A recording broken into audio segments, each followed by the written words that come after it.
Pekný deň želám. Včera som bol na nákupe v Kauflande a odložil som si pokladničný doklad.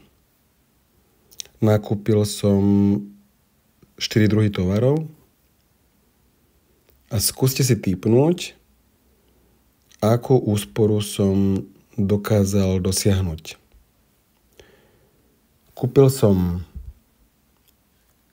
môj obľúbený Biozeller, ktorý bol za polovičnú sumu, čiže pôvodná cena 2,30. Nachádzal sa vo vyhradenom priestore s ohrozenou dobou použiteľnosti, čiže je tam už kratšia doba expirácie. Chia semiačka, ktoré stali pôvodne 18,36. Lego Santa Claus, ktoré sa mi teraz ide, pôvodná cena 3,99. A Chococrémo, to je niečo ako Nutella a pôvodná cena 9,95, teda za kus euro 99. Takže keď to spočítam, Zeller pôvodná cena 2,30, Chia pôvodná cena 18,36, Lego pôvodná cena 3,99, Chococrémo pôvodná cena 9,95. Stalo by ma to 34,60. Ale ja som platil sumu 22,44. Aj to nie je celá zľava, pretože ja nakupujem v nákupnom spoločenstve poukážky, e-vouchere, napríklad Kaufland 100 eurový ma vyjde na 97 eur, čiže usporím 3%, a tak z tých 22,44 dám ešte dole 3%, čiže reálne som zaplatil 21,77. Takže ak vyčíslim celkovú úsporu, je to 12,83 eur, čo je 37%. A to už je zľava ako na trhovisku.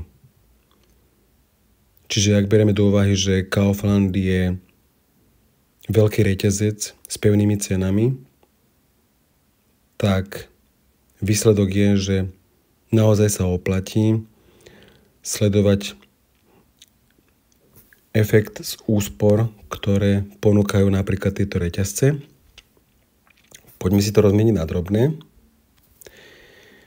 Čo je dôležité?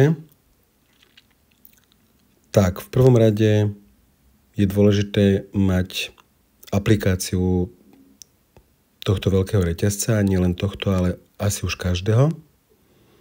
V ňom sa väčšinou nachádzajú či už letáky, ale predovšetkým kupóny, ktoré bývajú častokrát už personalizované. To znamená, že sú šité na mieru podľa toho, aký som spotrebiteľ a aký tovar nakupujem.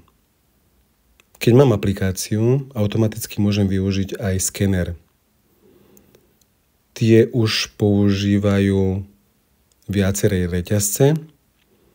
Skener mi umožňuje pre mňa aspoň teda dve veci zásadné. Dva momenty sú pre mňa dôležité. Jeden je ten, že keď priebežne nakupujem a nevidím, aká je cena na tom tovare, tak stačí mi ho kliknúť a jednak nemusí sedieť s tou cenovkou, ktorá sa tam nachádza, alebo tá cenovka tam vôbec nemusí byť. Či dozviem sa cenu. A zároveň je pre mňa veľmi dôležitá aj celková cena, ktorá sa akumuluje v tom skeneri, čiže vidím priebežne celkovú sumu nákupu. Zeller je typickým predstaviteľom tovaru, že oplatí sa mi navštíviť vyhradené zóny, kde je zlávnený tovar. Konkrétne tento je zlávnený z dôvodu ohrozenia doby použiteľnosti. Tie sa oplatí sledovať, pretože týmto tovarom spravidla nič nie je. Chia semiačka je ten typický artikel môj, lebo bio chia semiačka používam a už si to Kaufland všimol a ponúka mi veľmi slušnú zľavu cez kupón, ktorý je v aplikácii. A stále má v podstate len 10 bodov. 10 eur nákupu je 10 bodov, teda 1 euro je 1 bod. A ja ich tam mám teda hodne. Ja mám tu napríklad 1081 bonusových bodov. To znamená, že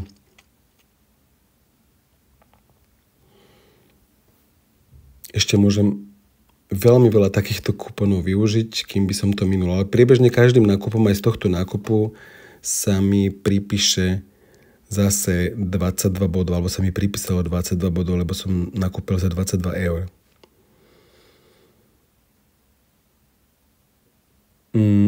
Čokokrémo je zase letáková zľava, čiže všimol som si v letáku, dá sa prelistovať raz, dva.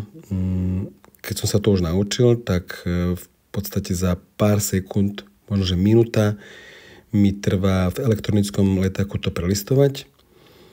A všimol som si, že čokokrémo je niečo, čo viem použiť do balíčku, aj to použijem. Takže veľmi rýchlo nájdem využitie. A momentálne je akcia, že keď nakúpim na 30 eur, tak viem dostať Lego balíček za cenu 3,99 minus 3 eur. Čiže vlastne nákupná cena je za 3 eur.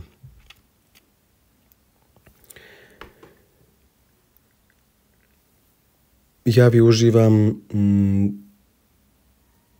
vlastné platenie, čiže neplatím idem cez tú zónu, ktorá je, kde si sám blokujem. To znamená, že chcem mať kľud, pohodu, vykladám si to, sledujem si to, aj na displeji, aj na tom vykladači, kde sa vykladá tovar. A nakoniec tam uplatním všetky tie nástroje. To znamená, že sú tam všetky kupony, skontrolujem si ich a na konci zaplatím nákupnou poukážkou. Ešte aj tu mi ukazuje, že darčeková poukážka, kde mám ešte aj uvedený zostatok, že tá darčeková poukážka, čo je vlastne ten e-voucher s 3% zľavou, mám tam zostatok 55 eur. Takže priebežne sa mi z neho odpisuje. Takže takto viem na ňom usporiť. A veľmi podobne to funguje aj v iných reťazcoch.